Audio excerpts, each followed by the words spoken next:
नमस्कार दोस्तों, today breaking news headlines की तरह सारी खबरें बहुत ही काम की निकल कर आ रही हैं। जैसा कि आज 4 मई दिन सोमवार 2020 हो गया है, तो आज की सभी बड़ी खबरों के साथ बने रहिए हमारे साथ। दोस्तों, मुख्य समाचार के तहत आपको बता दें कि 4 मई से बदलेगा बैंक से पैसे निकालने का नियम, खाते का नंबर देकर मिलेगी अनुमति। आपको बता दें कि बैंक की तरफ से अपडेट है। इसके अलावा बता दें कि भारतीयों के लिए सोशल मीडिया पर इस्लामिक निंदा वाला पोस्ट करने पर भी यूएई ने लगाया पाबंद। इसके बारे में भी चर्चा की गई है। साथ में बता दें कि दिल्ली से बाहर निकलने के लिए जानना होगा आपको ये नियम। अगर आप इस वीडियो में बनेंगे तो जरूर आपको बताया जाएगा। साथ ही साथ गर्मी से मिलेगी राहत। दिल्ली एनसीआर और उत्तर भारत के अन्य हिस्सों में 3 से 6 मई के बीच भारी बारिश के आसार दिख रहे हैं। इसके अलावा बता दें कि 15 लाख श्रमिकों को मिलेगा रोजगार। बड़ी संख्या में क्वारंटीन सेंटर बनाने की अनुमति दी गई है। दोस्तों, इसके बारे में भी चर्चा की गई। साथ ही साथ आपको बता दें कि जामा मस्जिद क्षेत्र के में तैनात 25 बीएसएफ जवान निकले कोरोना पॉजिटिव। इसके बारे में भी चर्चा की गई है। साथ ही साथ बता दें कि आपके घर का अगर कोई बाहर फंसा हुआ है तो रेल मंत्रालय के इस निर्देश को जरूर आपको जानना चाहिए। इस वीडियो में बताया गया है। आपको बता दें कि रेल मंत्रालय ने श्रमिक स्पेशल ट्रेन को लेकर जारी किए नए दिशा निर्देश। जानिए किसको मिल सकता है टिकट। इसके अलावा बता दें कि लंबा खिंचा लॉकडाउन तो राज्यों पर संकट गहराया। आपको इसके अलावा बता दें कि स्मार्टफोन, टीवी और होम डिलीवरी कल से होगी शुरू। इसके बारे में भी चर्चा की गई है। साथ साथ आपको बता दें कि सुप्रीम कोर्ट में भी कामकाज सामान्य करने की शुरुआत हो चुकी है।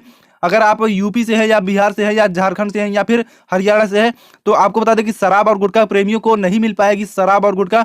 आप इस वीडियो में जान पाएंगे। अगर आप हैं अभी बने रहेंगे हमारे साथ तो जरूर बताया जाएगा। साथ साथ बता दें कि सख्त हुआ भारत चीन से आने वाले 63,000 लोगों को समुद्र में ही रोका। बंदरगाहों के पास खड़े हैं 20,000 समुद्री जहाज।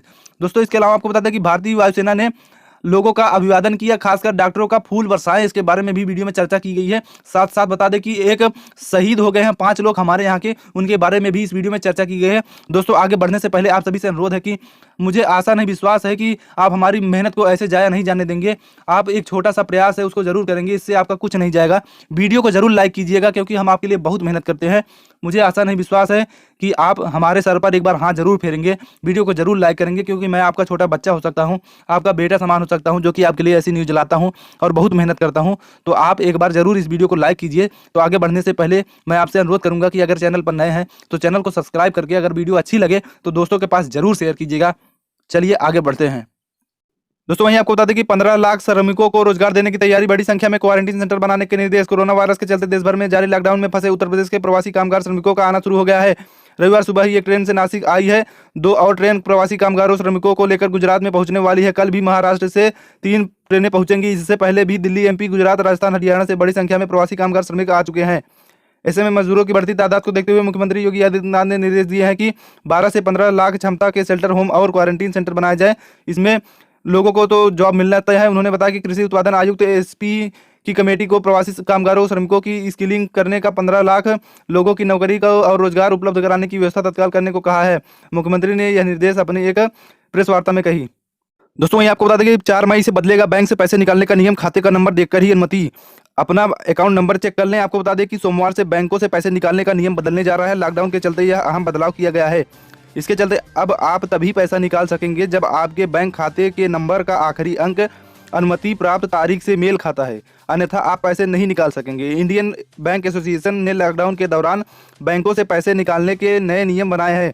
एसोसिएशन ने सभी बैंक ग्राहकों से अनुरोध किया है कि वे अधिक संख्या में एक साथ बैंक न पहुंचे। एसोसिएशन की पूरी कोशिश है कि ग्राहक कम से कम संख्या में बैंक तक जाएं और उनके सारे काम इलेक्ट्रॉनिक ट्रांजैक्शन के तहत हों। दोस्तों, यह नियम आपको बता दें कि 11 मई तक चलेगा। उसके बाद आप चाहे जब पैसा निकाल सकते हैं।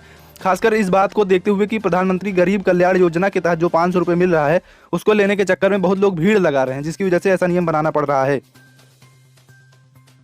आपको बता दें कि आतंकियों की कैद से परिवार छुड़ाया पर खुद शहीद हो गए कर्नल सहित 5 वीर जवान। जम्मू कश्मीर के कुपवाड़ा जिले में हदवाड़ा में शनिवार को आतंकी मुठभेड़ के दौरान शहीद हुए 2 अधिकारियों सहित 5 जवानों ने एक बार फिर से साबित कर दिया कि भारतीय सेना जब तक हमारी रक्षा के में तैनात है हमें कुछ भी नहीं हो सकता।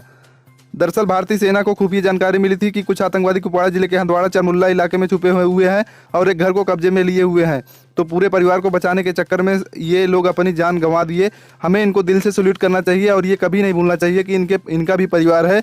किसी के परिवार को बचाने के चक्कर में अक्सर ये अपनी जान दे देते हैं, तो हमें बिल्कुल नहीं भूलना चाहिए। इनको दिल से सल्यूट करो दोस्तों, क्योंकि ये एक प्रकार से हमारे भगवान हैं। ये जीते जाते देखते हुए भगवान हैं, क्योंकि ये हमारी रक्षा करते हैं। इनकी वजह से हम घर में बैठे हुए हैं और कहीं ना कहीं अगर हम ये वीडियो भी देख रहे हैं तो इन्हीं की वजह से देख रहे हैं। वहीं आपको बता दें कि गर्मी से मिलेगी राहत। दिल्ली एनसीआर और उत्तर भारत के अन्य हिस्सों में 3 से 6 मई के बीच बारिश होने के आसार दिख रहे हैं। आपको बता दें कि दिल्ली एनसीआर समेत उत्तर भारत के विभिन्न हिस्सों में 3 से 6 मई के बीच हल्की से मध्यम बारिश होने के आसार दिख रहे हैं, जबकि पश्चिमी विक्षोभ के कारण कुछ क्षेत्रों में ओलावृष्टि भी हो सकती है। मौसम विभाग के एक अधिकारी ने शनिवार को यह जानकारी दी। भारतीय मौसम विज्ञान विभाग के क्षेत्रीय केंद्र के प्रमुख कुलदीप श्रीवास्तव ने कहा कि सक्रिय पश्चिमी विक्षोभ के कारण भारत के मैदानी इलाकों में और पहाड़ी क्षेत्रों में रविवार से हल्की व मध्यम बारिश होगी। श्रीवास्तव ने कहा, पश्चिमी विक्षोभ का असर 6-7 मई तक जारी रहेगा। इस समय अवधि में पंजाब, हरियाणा, दिल्ली एनसीआर, हिमाचल प्रदेश, उत्तराखंड, उत्तरी राजस्थान और पश्चिमी उत्तर प्रदेश में बारिश होगी। उन्होंने कहा कि कुछ हिस्सों में ओलावृष्टि हो सकती है। इन 4 दिन के दौरान तापमान में भी काफ़ी कमी दर्ज की जा सकती है। दोस्तों वहीं आपको बता दें कि रेल मंत्रालय ने श्रमिक स्पेशल ट्रेनों को लेकर जारी किए नए दिशा निर्देश। जानिए किसको मिल सकता है टिकट। आपको बता दें कि लॉकडाउन के कारण दूसरे राज्यों में फंसे प्रवासी मजदूरों, छात्रों, श्रद्धालुओं और पर्यटकों को उनके गृह राज्य ले जाने के लिए स्पेशल श्रमिक ट्रेनें चलाई जा रही हैं। ऐसे में इन ट्रेनों के बारे में कई तरह की खबरें सामने आ रही हैं। आपको बता दें कि जिसके बाद रेल मंत्रालय ने श्रमिक स्पेशल ट्रेनों को लेकर रविवार को कुछ दिशा निर्देश जारी किए हैं। रेल मंत्रालय का कहना है कि श्रमिक स्पेशल ट्रेनों का संचालन करने के लिए निर्दिष्ट गंतव्य के अनुसार राज्य द्वारा दी गई यात्रियों की संख्या के अनुसार ट्रेन टिकट की छपाई की जाएगी। आपको बता दें कि यात्री राज्य के स्थानीय अधिकारी से टिकट ले सकते हैं। यात्री स्थानीय अधिकारी को ही टिकट के पैसे देंगे। स्थानीय अधिकारी यात्रियों से किराया इकट्ठा करके रेलवे को देगा। आपको बता दें कि रेलवे ने कहा, प्रत्येक श्रमिक स्पेशल ट्रेन को केवल एक गंतव्य पर होगा और यह बीच में कहीं नहीं रुकेगी। सामान्य तौर पर श्रमिक स्पेशल ट्रेन 500 किलोमीटर से अधिक दूरी के लिए चलेगी। ये ट्रेन गंतव्य से पहले बीच में किसी भी स्टेशन पर नहीं रुकेगी। पूरी लंबाई वाली ट्रेन में यात्री भौतिक दूरी के नियम का पालन करते हुए बैठेंगे और बीच वाली सीट पर कोई नहीं बैठेगा। इस तरह की प्रत्येक ट्रेन में लगभग 1200 यात्रियों को ले जा सकते हैं। आपको बता दें कि रेल मंत्रालय द्वारा जारी किए गए दिशा निर्देश में बताया गया कि श्रमिक ट्रेन में कौन कौन से यात्री यात्रा कर सकते हैं। मंत्रालय के अनुसार देश भर में लॉकडाउन के कारण फंसे प्रवासी मजदूर, छात्र, कामगार और पर्यटक ही यात्रा कर सकते हैं। इसके लिए इन यात्रियों को स्थानीय प्रशासन को आवेदन करना पड़ेगा और अपना विवरण जो है उसको देना पड़ेगा। फिर जिस राज्य से निर्दिष्ट गंतव्य तक यात्रा करनी है उन दोनों राज्यों से यात्री को अनुमति मिलेगी। इसके बाद ही टिकट जारी किया जाएगा। मैं आपको इसलिए ये चीज़ें बता रहा हूँ क्योंकि आपके घर का भी कोई फंसा हो सकता है और उसको ये चीज़ें जाननी चाहिए। तो दोस्तों इसको जरूर शेयर कीजिएगा। आपको बता दें कि सभी यात्रियों का फेस मास्क पहनना अनिवार्य होगा। 12 घंटे से अधिक लंबी यात्रा वाली ट्रेनों में एक समय का भोजन रेलवे द्वारा प्रदान किया जाएगा। जहां से ट्रेन चलेगी वहां प्रशासन यह सुनिश्चित करेगा कि राज्य सरकार द्वारा यात्रा करने के लिए मंजूरी व टिकट मिलने के बाद ही यात्री ट्रेन पर यात्रा करें। यात्रियों को स्क्रीनिंग के बाद ट्रेन में बैठने की इजाज़त दी जाएगी। आपको बता दें कि गंतव्य पर पहुंचने के बाद राज्य सरकार के अधिकारियों यात्रियों की अगवानी करेंगे और उनकी स्क्रीनिंग करेंगे। जरूरी होने पर पृथकवास और आगे की यात्रा से संबंधित सभी प्रबंध करेंगे। रेलवे स्टेशनों और ट्रेनों में सोशल डिस्टेंसिंग का पालन बहुत ही आवश्यक होगा, नहीं तो आपके ऊपर कार्रवाई भी की जा सकती है। दोस्तों वहीं आपको बता दें कि यूएई में 3 और भारतीयों को सोशल मीडिया पर इस्लाम की निंदा करने वाला पोस्ट डालने पर नौकरी से हटाया गया। आपको बता दें कि संयुक्त अरब अमीरात में सोशल मीडिया पर इस्लामोफोबिया संदेश पोस्ट करने को लेकर 3 और भारतीय को नौकरी से निकाल दिया गया अथवा निलंबित कर दिया गया है। एक मीडिया रिपोर्ट के मुताबिक कुछ दिन पहले ही खाड़ी देश में मौजूद भारतीय राजदूत ने प्रवासियों को सोशल मीडिया पर इस तरह के भड़काऊ संदेश डालने को लेकर चेताया गया था। दोस्तों कहीं ना कहीं ये बात मैं इसलिए बता रहा हूँ क्योंकि अगर आपके यहाँ का कोई भी बाहर है तो उसे कह दीजिए कि टिप्पणी फालतू की ना करे, वरना हो सकता है उन्हें फालतू की दिक्कतों का सामना करना पड़ सकता है। दोस्तों वहीं आपको बता दें कि अमेरिका के 23 लाख कैदियों पर कोरोना वायरस का खतरा। एक जेल की 80% आबादी हुई इन्फेक्टेड। अमेरिकी जेलों में कैदियों की आबादी दुनिया के सबसे ज़्यादा है। एक आंकड़े के मुताबिक वहां इस वक्त 23 लाख कैदी अलग अलग जेलों में बंद है और जानकारी के मुताबिक इस समय उन सब पर कोरोना वायरस के इन्फेक्शन का खतरा मंडरा रहा है। जेलों के खचाखच भरे होने की वजह से जेल प्रशासन को समझ नहीं आ रहा है कि बढ़ते संक्रमण को काबू कैसे करेंगे। इसी बीच अमेरिका के एक नई स्टडी सामने आई हुई है जिसमें इस बात की आशंका जताई जा रही है कि सरकार को 1.5 से 2 साल तक इस बीमारी से निपटने की तैयारी कर लेनी चाहिए क्योंकि इसके इतनी जल्दी खत्म होने के आसार नहीं है। आपको बता दें कि जेल प्रशासन के पास ज़्यादा विकल्प नहीं है। दुनिया की सबसे बड़ी जेल आबादी को संभालना मुश्किल होता है। आपको बता दें कि 5 से 15% आबादी के संक्रमित होने की आशंका जताई जा रही है। इसी बीच 18 से 24 महीनों प्रकोप जारी रहने की आशंका जताई जा रही है। वहीं आपको बता दें कि देश में कोविड-19 मरीजों के स्वस्थ होने की दर 26% से ज़्यादा हो गई है। अभी तक 10,887 लोग स्वस्थ हो चुके हैं और इन्हें अस्पताल से छुट्टी दे दी गई है। पिछले 24 घंटों के दौरान 682 रोगी स्वस्थ हो गए हैं। देश में फिलहाल 40,263 लोग कोरोना वायरस से संक्रमित हैं। इनमें से 1,306 रोगियों की मृत्यु हो चुकी है। शेष 28,070 लोगों का इलाज चल रहा है। दोस्तों वहीं लॉकडाउन 3 के बीच दिल्ली से बाहर निकलने से पहले जान लें ये नियम। आपको बता दें कि दिल्ली के मुख्यमंत्री अरविंद केजरीवाल ने कोरोना लॉकडाउन 17 मई तक बढ़ने के बाद कई बड़े ऐलान किए हैं। इसमें जहां कल से सभी सरकारी दफ्तर खोलने का ऐलान किया गया, वहीं कुछ आर्थिक गतिविधियां भी शुरू की गई हैं। आपको बता दें कि इससे साथ ही परिवहन और स्कूल कॉलेज को लेकर भी दिशा निर्देश जारी किए गए हैं। आपको बता दें कि केंद्र सरकार ने पूरी दिल्ली को रेड जोन में डाल रखा है। ऐसे में लॉकडाउन के कुछ ही गतिविधियों पर छूट मिलेगी। केजरीवाल ने अपनी डिजिटल प्रेस वार्ता में विस्तार से बताया है। आपको बता दें कि आवश्यक सामान वाली दुकानें बिक्री जारी रहेंगी। फार्मा कंपनीज और अन्य आवश्यक सामान बनाने वाली सभी मैन्युफैक्चरिंग यूनिट खुली रहेंगी। इसके अलावा बता दें कि गली मोहल्ले वाली स्टैंड ऑनलाइन शॉप खुली रहेंगी। इसके साथ ही प्रिंट और इलेक्ट्रॉनिक मीडिया के ऑफिस भी खुले रहेंगे। अगर अंतिम संस्कार से लेकर शादी विवाह तक सभी चीज़ें खुली रहेंगी। शादी विवाह में केवल 50 लोग इकट्ठे होंगे, वहीं अंतिम संस्कार के लिए 20 लोग जा सकते हैं। इसके अलावा आपको बता दें कि निजी क्षेत्र कार्यालय की 33% कर्मचारियों के साथ खुल सकेंगे। सभी ऑफिस, स्कूल, कॉलेज और जितने भी शैक्षणिक संस्थान है या कोचिंग है वो बंद रहेंगे। सार्वजनिक परिवहन बंद रहेगा। अंतर्राज्यीय बस सेवा, मेट्रो और ट्रेन सेवाएं दिल्ली में फिलहाल बंद रहेंगी। नाई की दुकान, मॉल, सिनेमा घर, सैलून, शॉपिंग कॉम्प्लेक्स बंद रहेंगे। दिल्ली में धार्मिक, सामाजिक और राजनीतिक गतिविधियाँ बंद रहेंगी और बहुत सी चीज़ें हैं जो कि बंद रहेंगी। इसके अलावा आपको बता दें कि कुछ चीज़ें ऐसी हैं जो खुली रहेंगी। दोस्तों वहीं आपको बता दें कि बड़ी खबर सामने निकल कर आ रही है। जामा मस्जिद क्षेत्र में तैनात 25 बीएसएफ जवान निकले कोरोना पॉजिटिव, संख्या पहुंची 42। तो दोस्तों मैं आपको इसलिए ये बता रहा हूं कि कहीं ना कहीं अगर हमारे जो सैनिक हैं अगर वो भी नहीं बच पा रहे हैं कोरोना से, तो कम से कम हम तो इतना कर सकते हैं ना यार कि घर से बाहर ना निकले और कहीं ना कहीं देश की रक्षा में, अपनी रक्षा में एक कदम उठा सकते हैं। दोस्तों वहीं आपको बता दें कि यूपी के शराब और गुटखा प्रेमियों को बहुत बड़ा धक्का लगने वाला है। नहीं मिलेगी शराब और गुटखा। आपको बता दें कि गृह मंत्रालय ने लॉकडाउन को 2 हफ्ते के लिए बढ़ाने का फैसला लिया है। यह 4 मई से प्रभावित होगा। लॉकडाउन के चलते शराब के ठेके और दुकानें भी बंद हैं। इस मामले में यूपी के आबकारी आयुक्त पी गुरु प्रसाद ने बताया कि शराब की दुकानें खुलने पर फिलहाल कोई निर्णय नहीं हुआ है। उन्होंने बताया कि केंद्र सरकार के गाइडलाइंस के मुताबिक शराब की दुकानें बंद करने का फैसला लिया गया है। प्रसाद के मुताबिक सरकार की तरफ से जैसा निर्देश होगा उसी आदेश का पालन उत्तर प्रदेश में किया जाएगा। आपको बता दें कि प्रदेश के मुखिया योगी आदित्यनाथ ने इस मुद्दे पर अहम फैसला ले सकते हैं। लॉकडाउन के दौरान सार्वजनिक स्थानों पर शराब पीने, पान, गुटखा, तंबाकू आदि खाने की इजाजत नहीं होगी। हालांकि न्यूनतम 6 फुट की दूरी पर ग्राहकों के बीच सुनिश्चित करने का बाद शराब, पान, तंबाकू की बिक्री करने की इजाजत होगी तथा दुकान पर एक समय में 5 से अधिक लोग नहीं होंगे, नहीं तो दुकान वालों को भी पिटाई हो सकती है। प्रमुख सचिव स्वास्थ्य अमित मोहन प्रसाद ने कहा कि प्रदेश में अब तक 2281 केस सामने आए हैं, जिनमें से 1685 एक्टिव हैं।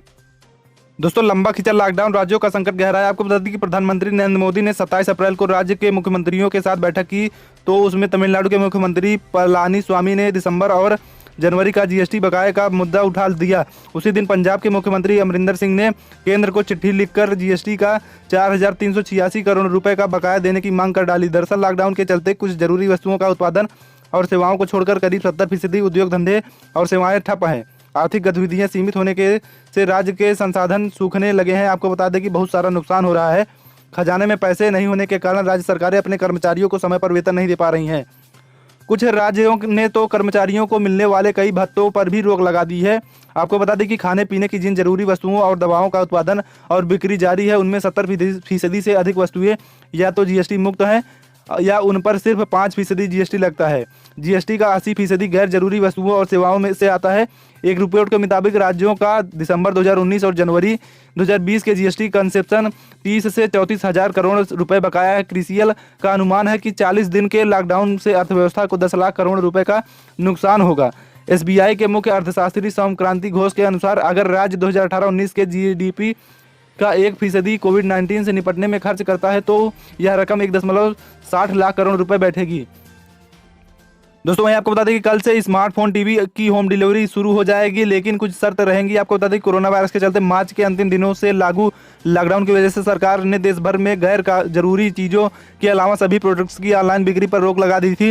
इस दौरान सिर्फ दवाई, खाना, रोजाना की चीज़ें आदि ही ऑनलाइन डिलीवरी की इजाज़त थी, लेकिन पिछले दिनों में सरकार ने ग्रीन और ऑरेंज जोन से यह रोक हटा ली है। अगर आप स्मार्टफोन, टीवी, फ्रिज आदि खरीदने पर विचार कर रहे हैं तो अब सोमवार से यह खरीद सकते हैं। 4 मई से शुरू हो रहे लॉकडाउन के तीसरे चरण में गैर जरूरी प्रोडक्ट्स की भी ऑनलाइन डिलीवरी की इजाज़त दे दी गई है। इसका मतलब अगर आपको स्मार्टफोन, टीवी, फ्रिज आदि ऑनलाइन मंगाना है तो ऑर्डर कर सकते हैं। दोस्तों वहीं आपको बता दें कि सुप्रीम कोर्ट में भी कामकाज सामान्य करने की शुरुआत केंद्र के आदेश के बाद सुप्रीम कोर्ट प्रशासन की ओर से जारी सर्कुलर डिप्टी रजिस्ट्रार और उनसे ऊपर दर्जे के अधिकारी दफ्तर में आएंगे। आपको बता दें कि कोरोना महामारी के चलते देश भर में लॉकडाउन को 17 मई तक आगे बढ़ा दिया गया है। वहीं लॉकडाउन बढ़ाने के साथ ही गृह मंत्रालय ने जोन के हिसाब से दिशा निर्देश और शर्तों के साथ छूट भी दिया है। इसी बीच सुप्रीम कोर्ट की भी वीडियो कॉन्फ्रेंसिंग के जरिए अपना काम कर रहा है। हालांकि सुप्रीम कोर्ट प्रशासन की ओर से जारी सर्कुलर के मुताबिक सोमवार से डिप्टी रजिस्ट्रार और उनसे ऊपर के दर्जे के अधिकारी अपने दफ्तर में आएंगे। सरकारी दफ्तरों में उच्च अधिकारियों की उपस्थिति और कामकाज संभालने के केंद्र सरकार के आदेश के बाद ये कदम सुप्रीम कोर्ट प्रशासन ने उठाया है। दोस्तों वहीं आपको बता दें कि सख्त हुआ भारत चीन से आने वाले 63,000 लोगों को समुद्र में ही रोका, बंदरगाहों के पास खड़े 20,000 जहाज। आपको बता दें कि पिछले 3 महीनों के में बाहर से आए करीब 20,000 जहाजों पर सवार चालक दल के सदस्यों और यात्रियों को भारतीय बंदरगाहों पर अब तक नहीं उतरने दिया गया है। इन जहाजों में यात्रियों और चालक दल के सदस्यों समेत करीब 63,000 लोग सवार हैं। इन्हें 30 अप्रैल तक भारतीय जमीन पर पांव रखने नहीं दिया गया है। आपको बता दें कि नौवहन मंत्रालय के अधिकारी ने इसकी जानकारी दी है। उन्होंने बताया कि 27 जनवरी से 30 अप्रैल तक भारतीय बंदरगाहों पर बाहर से करीब 1990 जहाजों ने लंगर डाला है। इनमें से अधिकांश जहाज चीन से आए हैं। दोस्तों वहीं आपको बता दें कि लॉकडाउन में किसे मिलेगी बस ट्रेन से यात्रा की इजाज़त, ये मचे ने जारी की गाइडलाइन। आपको बता दें कि केंद्रीय गृह मंत्रालय ने राज्यों में लोगों की आवाजाही को लेकर खास दिशा निर्देश जारी किए हैं। इसमें कहा गया है कि प्रदेशों में फंसे लोगों के आने जाने की अनुमति दी गई है। इसमें प्रवासी मजदूर, छात्र, तीर्थयात्री और पर्यटक शामिल हैं। यह अनुमति उन लोगों को नहीं दी गई है जो अपने घरों में सामान्य जिंदगी जी रहे हैं। आपको बता दें कि गृह मंत्रालय ने कहा कि राज्यों में बसों में लोगों को ले जाने या ट्रेन में संचालन को की इजाज़त दी गई है, वह भी फंसे लोगों के लिए। ऐसा नहीं है कि जो लोग घर में पहले से बैठे हुए हैं अब उनको निकलकर बाहर जाने की अनुमति नहीं है। ये केवल उन लोगों के लिए है जो घर से बाहर निकल गए थे और लॉकडाउन के कारण बीच में कहीं रास्ते में फंस गए हैं। तो आपको बता दें कि इसमें वैसे लोग भी शामिल हैं जो एक प्रदेश से दूसरे प्रदेश की ओर निकल पड़े थे, लेकिन वहां बॉर्डर पार करते समय पुलिस ने पकड़ लिया और आइसोलेशन सेंटर में डाल दिया। इन केंद्रों में लोगों के खाने पीने जैसी चीज़ों का बंदोबस्त है, लेकिन इनकी शिकायत रही है कि लॉकडाउन के कारण वे अपने घरों को नहीं जा सकते हैं। कई राज्यों में ऐसे लोग फंसे हैं जिन्हें इस दिशा निर्देश का फायदा मिलेगा। आपको बता दें इससे पहले केंद्रीय गृह मंत्रालय ने सभी प्रदेशों के मुख्य सचिवों और पुलिस महानिदेशकों को पत्र लिखकर दिशा निर्देश दी कि सुरक्षा से जुड़े किसी भी तरह की कोई भी गलती ना की जाए और लोगों को संक्रमण से बचाया जाए। दोस्तों यहाँ आपको बता दें कि भारतीय सेनाओं ने पुष्प वर्षा बैंड पर धनु बजाकर फ्लाइट पास्ट और युद्धपोतों पर रोशनी कर देश भर में कोरोना योद्धाओं का आभार व्यक्त किया। राष्ट्रपति, उपराष्ट्रपति और प्रधानमंत्री ने कोविड योद्धाओं का सम्मान करने के लिए सेना की सराहना की। पिछले 3 दिन में कोरोना वायरस से संक्रमित लोगों की संख्या दोगुनी होने का समय बढ़कर 12 दिन हुआ। गृह मंत्रालय ने माल ले जाने वाले वाहनों और चालकों की समस्याओं के समाधान के लिए नियंत्रण कक्ष स्थापित किए। पूर्णबंदी का तीसरा चरण कल से प्रभावित होगा। 956 विद्यार्थियों को लेकर दूसरी विशेष रेलगाड़ी धनबाद पहुंची। वहीं आपको बता दें कि थल सेना, नौसेना और वायुसेना ने आज कोरोना योद्धाओं के प्रति एकता के प्रदर्शित करने के लिए देश भर में अनेक गतिविधियां आयोजित की। आपको बता दें कि दिल्ली में हल्की बारिश और आसमान में छाए बादलों ने आज भारतीय सेना के साथ साथ मानव कोरोना योद्धाओं के प्रति अपना अभिनंदन व्यक्त किया। भारतीय वायुसेना के हेलीकॉप्टरों द्वारा एम्स, गंगाराम, राम मनोहर लोहिया समेत कई अस्पतालों पर गुलाब की लाल पंखुड़ियों की पुष्प वर्षा करके सेना के स्वास्थ्य कर्मियों के प्रति अपना अनूठा आभार प्रकट किया। सुखोई, MiG-29 और जगुआर जैसे लड़ाकू विमानों ने राजपाथ पर फ्लाई पास्ट करके देश के कोरोना योद्धाओं को अपनी सलामी देते हुए करीब आधे घंटे तक राष्ट्रीय राजधानी की अपनी प्रक्रिया पूरा की। नरेला में कोविड-19 क्वारंटाइन केंद्र पर भारतीय सेना के योद्धाओं ने सेना की बैंड की धनु पर देश में कोरोना योद्धाओं का मनोबल बढ़ाते हुए ये व्यक्त किया कि इस योगदान के लिए सारा देश आज एक ही धनु में कोरोना योद्धाओं के साथ खड़ा है। कोरोना योद्धाओं के मनोबल को बढ़ाने के लिए सशस्त्र बलों के प्रयासों के लिए प्रधानमंत्री मोदी समेत कई ने एक प्रशंसा में उनकी प्रशंसा की।